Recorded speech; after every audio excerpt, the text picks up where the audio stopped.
નમસ્કાર દર્શક મિત્રો, બોટાદ દસ્તક ન્યૂઝમાં આપનું હાર્દિક સ્વાગત છે। હું છું એલડી મકવાણા। આપ જોઈ રહ્યા છો બોટાદ દસ્તક ન્યૂઝ। હવે પછીના સમાચાર વિગતવાર।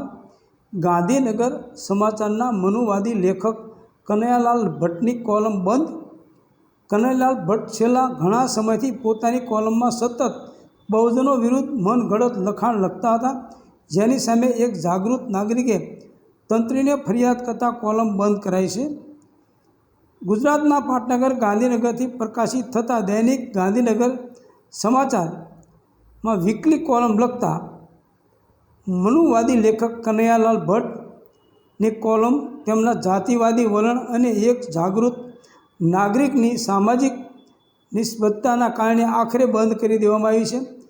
કનૈયાલાલ ભટ્ટ નામના કથિત લેખકે ગાંધીનગર સમાચારમાં પોતાની વીકલી કોલમ મોરપીંછના રંગમાં 4 વર્ણ, સંસ્કાર, ડીએનએ, સમાજ અને 21મી સદી ટાઇટલ સાથે પ્રકાશિત થયેલા પોતાના લેખમાં દેશના બ્રાહ્મણો દ્વારા સદીઓથી કચડાયેલા દેશના દલિતો, આદિવાસી, ઓબીસી સમાજને શૂદ્ર ગણાવી અનેક ખોટા રેફરન્સ ટાંકીને હીન ચિત્રી ઉતારી પાડવાનો પ્રયત્ન કર્યો હતો, જેની સામે ગાંધીનગરમાં રહેતા એક નિવૃત્ત સરકારી અધિકારી એવા જાગૃત નાગરિકે ગાંધીનગર સમાચારના તંત્રીને આ બાબતે લેખિત ફરિયાદ કરી હતી। એ પછી તંત્રી મંડળે તાત્કાલિક ધોરણે મનુવાદી અને કથિત લેખક એવા કનૈયાલાલ ભટ્ટની કોલમ બંધ કરી દેવાની ફરજ પડી છે।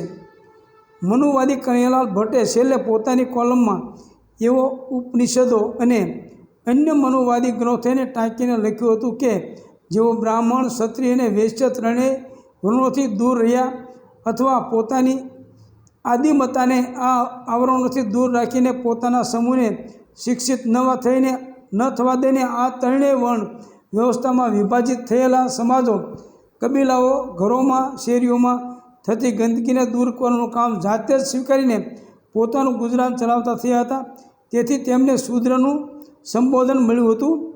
મનુવાદી કનૈયાલાલ આટલેથી નથી અટકતા। તેઓ આગળ લખે છે, શૂદ્રોને જંગલમાંથી શિકાર મળે ન મળે, પરંતુ ઉપરના ત્રણેય વર્ણના લોકોના ઘરોમાંથી ભોજન અવશ્ય મળતું હોવાથી શૂદ્રએ આ સભ્ય કબીલાઓના ઘરમાંથી ગંદકી દૂર કરવાનું કામ સ્વેચ્છાએ સ્વીકારતા થયા હતા। તેવા લોકોને શૂદ્રનું સંબોધન મળ્યું। અહીંયા શૂદ્રનો અર્થ આપણે હલકું કરીએ છીએ, પણ એ સાવ ખોટી સમજ છે। શૂદ્રતા એટલે નિસ્વાર્થ ભાવે થતી સેવા। આ વર્ગના લોકોએ જે તે સમયે ત્રણેય વર્ણની કામગીરી અને વ્યવસ્થા જોઈને પોતાને અલ્પ માનીને તેમની ગંદકી સ્વીકારીને તેમના દ્વારા મળેલું ભોજન ખાઈને નિર્વાહ કરવો, એમની નિસ્વાર્થ સેવા કરવી એ વેદ જ્ઞાનથી પણ વિશેષ કર્મ બને છે। સંસારમાં કદાચ સેવા શબ્દની સમજણ આ શુદ્ધતામાંથી જ મળી હોય તેવું વિચારી શકાય છે। કનૈયાલાલ ભટ્ટ પોતાના નામની આગળ ડૉક્ટર લખે છે, પરંતુ તેમના લેખમાં ક્યાંય પણ એક ડૉક્ટરેટ પ્રકારનું નક્કર રિસર્ચ જોવા મળતું નથી। મોટાભાગનું લખાણ ધારણાઓ પર ચાલે છે અને એ ધારણાઓ તેમણે પોતે ઉપજાવી કાઢેલી છે, તેનો કોઈ આધાર નથી। માત્ર વેદો, ઉપનિષદોને ટાંકીને તેમણે ગપગોળા હાંકી પોતાની જાતિને સતત અન્ય સમાજમાંથી ઊંચા બતાવવાનો પ્રયત્ન કર્યો છે। આગળ તેઓ લખે છે, ધારણા છે કે આ રીતે ચારેય વર્ણો અસ્તિત્વમાં આવ્યા હોય અને આ 4 વર્ણો માત્ર ને માત્ર સૌના કામને ધ્યાનમાં રાખીને ઊભા કરવામાં આવ્યા હતા, જે એ વખતે સર્વસ્વીકૃત બન્યા હતા। વેદો અને શાસ્ત્રોમાં જોઈ શકાય છે કે એમાં માનવતામાં કોઈ ભેદભાવ નથી। દાખલા એ વખતે બીજા વર્ગોમાંથી આવીને તપ ધ્યાન કરીને શાસ્ત્રોનું જ્ઞાન મેળવીને અનેક મહાન ઋષિઓ થયા છે। તપ, સાધના, પૂજા, ભક્તિ કરીને શાસ્ત્રો અને વેદોના જ્ઞાન થકી એક નવી ઉર્જા પ્રાપ્ત કરીને ઈશ્વરે આપેલી અદૃશ્ય શક્તિને ઓળખીને એનો ઉપયોગ સમાજના હિતમાં કરીને એક સંસ્કારનું ઘડતર કરવામાં આવ્યું છે અને એના લીધે જ કદાચ એ વખતના બ્રાહ્મણો પૂજનીય, ઈશ્વર તુલ્ય ગણાતા હતા।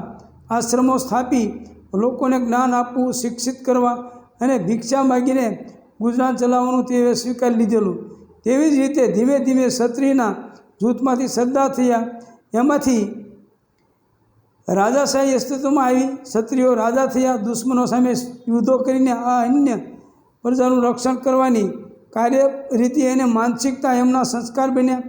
એમ જ વ્યાપાર અને સફાઈની કામગીરી અન્ય વર્ષોના લોકોની માનસિકતા અને સંસ્કારમાં ઉતર્યા, જેને આપણે આજે DNA તરીકે ઓળખીએ છીએ. અને આ વર્ણ વ્યવસ્થા પાછળ ભારતીય વિદ્વાનો, ઋષિમુનિઓ કે દાર્શનિકોની દીર્ઘદ્રષ્ટિ હતી કે જ્ઞાન, સત્તા, ધન અને સ્વચ્છતાના કામો વહેંચાયેલા રહે, જેથી સમગ્ર માનવ સમાજ સુરક્ષિત રહે. મનુવાદી લેખક જ્ઞાનને બ્રાહ્મણોના એકાધિકાર તરીકે ખપાવવા વારંવાર તેને બ્રાહ્મણો સાથે જોડવા પ્રયત્ન કરે છે.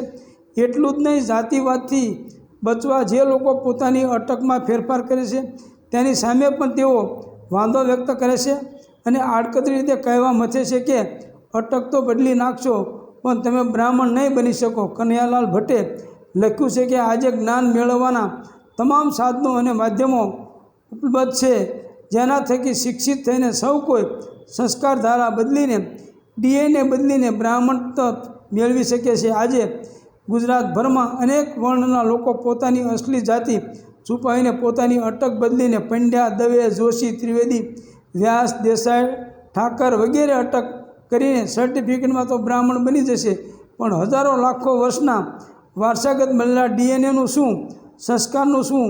જ્યાં સુધી આ નહીં બદલાય ત્યાં સુધી બધું જ નકામું છે. એટલે તો કદાચ એ કહેવત બની છે કે જાત વિના ભાત ના પડે. અહીં જાત એટલે જ્ઞાતિ, જાતિ કરતાં સંસ્કારનો ભેદ બતાવવામાં આવ્યો છે. સારા સંસ્કાર હોય તો માણસ ગમે તે પરિસ્થિતિમાં પોતાના સંસ્કાર છોડતો નથી, સજ્જનતા છોડતો નથી, તો તે ગમે તે જ્ઞાતિ જાતિનો હોય, પણ બ્રાહ્મણ જ છે. બ્રાહ્મણ તત્વ એ કોઈ જ્ઞાતિ કે જાતિ નથી, એક સંસ્કાર છે, સભ્ય સંસ્કૃતિ છે, ન્યાય, નીતિ અને જ્ઞાનની ધારા છે. મનુવાદી લેખક કનૈયાલાલ ભટ્ટે પોતાની કોલમમાં બીજા પણ અનેક વાંધાજનક દાવાઓ કશા જ કોઈ સંશોધન કે નક્કર ફેર રેફરન્સ વિના ઢસડી માર્યા છે.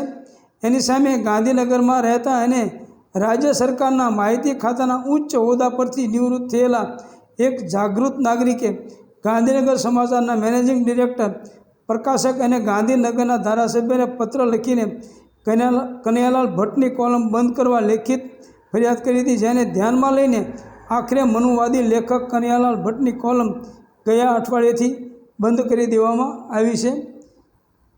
Botad Dastak news, LD Makwana, Botad.